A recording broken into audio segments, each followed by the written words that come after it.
Estamos conversando con Klaus Jaffe, que es investigador de la evolución de las sociedades. Klaus, los estudiosos de la evolución de las sociedades, ¿qué pueden aprender del mundo de las hormigas y los insectos? Sí, desde el punto de vista de sociedades, los organismos que tienen más que enseñarnos en el planeta sobre cómo evolucionan las sociedades, qué posibilidades tienen las sociedades, qué diferencias pueden haber entre ellas, son las hormigas, las termitas y las abejas.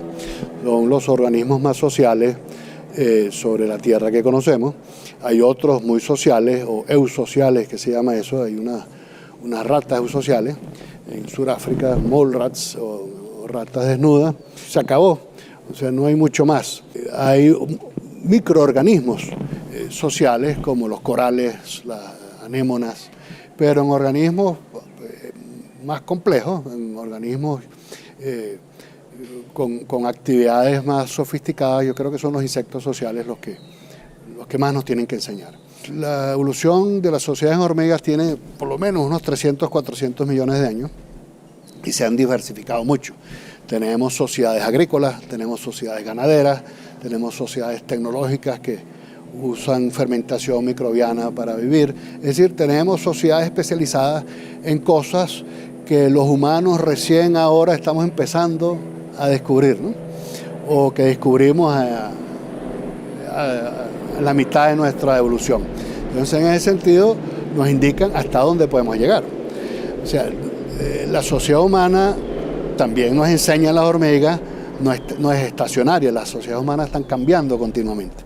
En el caso de las hormigas no, en el caso de las hormigas muchas especies ya tienen sus sociedades estabilizadas, ya no evolucionan mucho más. En el caso de los humanos nuestra sociedad está evolucionando muy rápido,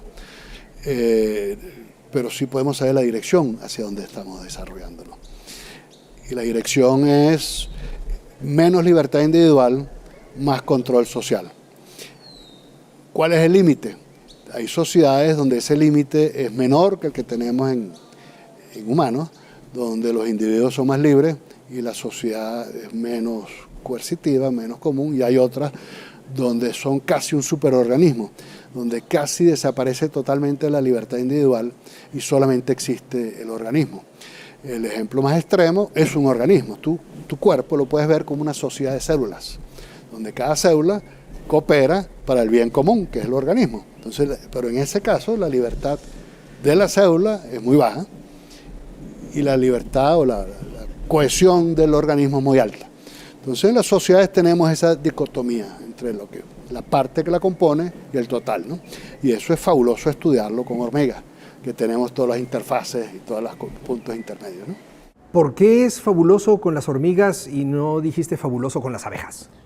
Hay más hormigas que abejas, es simplemente el número, pero es interesante en todas. Las abejas son fabulosas también, primero porque no caminan normalmente sino vuelan, entonces eso, la explotación en 3 dimensiones le da características bien interesantes. Están las avispas. Las avispas, como son predadoras, están limitadas en formar sociedades muy complejas, entonces tienen adaptaciones primitivas, o sea, lo que llamamos desarrollos primitivos de sociedades muy interesantes. O sea, yo creo que todo es interesante, ¿no? Sí, las hormigas, si te obligan a decir un más, es porque hay más especies. Son 20.000 especies en hormigas versus casi un orden de magnitud menor en abejas.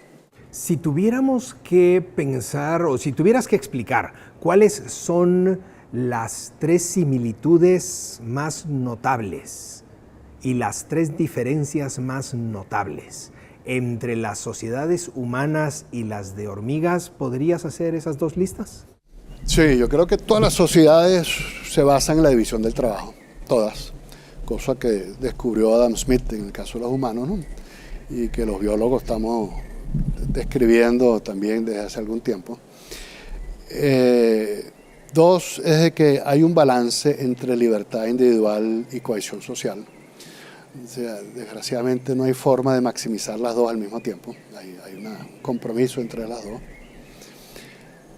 Y tercero, de que sí hay óptimos de integración social y que son diferentes según las circunstancias. O sea, que no hay una sociedad ideal para todo el mundo. Hay diferencias. Las diferencias entre las sociedades tiene que ver mucho con la biología subyacente de los organismos.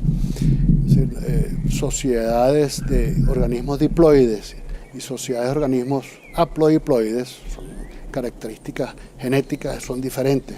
Unas están dominadas por las hembras y otras tienen los sexos con poder parecido. En el caso de los humanos ese problema no lo tenemos porque todos somos diploides, pero en el caso de los insectos es una diferencia bien importante. Otra diferencia entre sociedades es claramente el tamaño, ¿no? Si tú vuelas o tienes un tamaño muy grande, tus posibilidades de interacción son diferentes a que si eres muy chiquito. Entonces sí hay características del organismo que hace que la sociedad que forma ese organismo sea diferente, ¿no? Y por último es la economía, es muy diferente. O sea, si tú eres carnívoro, tus sociedades van a ser diferentes a que si eres herbívoro. Claramente tus necesidades de mantener y de interactuar con el ambiente van a poner presiones diferentes. Vamos a ver, en las sociedades de insectos no existe el concepto de derechos, pero en las sociedades humanas sí existe. ¿Hace eso alguna diferencia? Sí, nuevamente una diferencia semántica, creo yo. O sea, en ambos casos hay normas.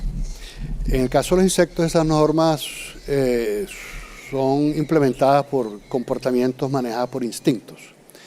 En humanos, esos instintos también existen. Nosotros tenemos instintos que nos hacen gregarios.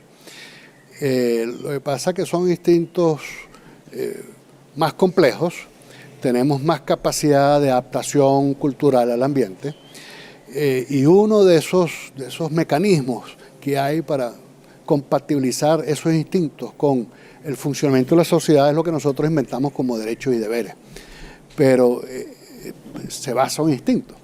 El concepto de derecho es una obligación que la sientes tú, no es creado, la siente el organismo. El afecto es algo que nace del organismo, es un instinto, eso no es creado por la cultura. La vergüenza nace, o sea, hay reacciones musculares neurológicas disparadas por sentimientos de vergüenza que son totalmente biológicas, no son aprendibles ni manipulables culturalmente. O sea que tenemos muchos instintos que son los que nos permiten ser sociales, ¿no? Cuando yo era estudiante había mucha gente que decía en clase que deberíamos ser más como las abejas.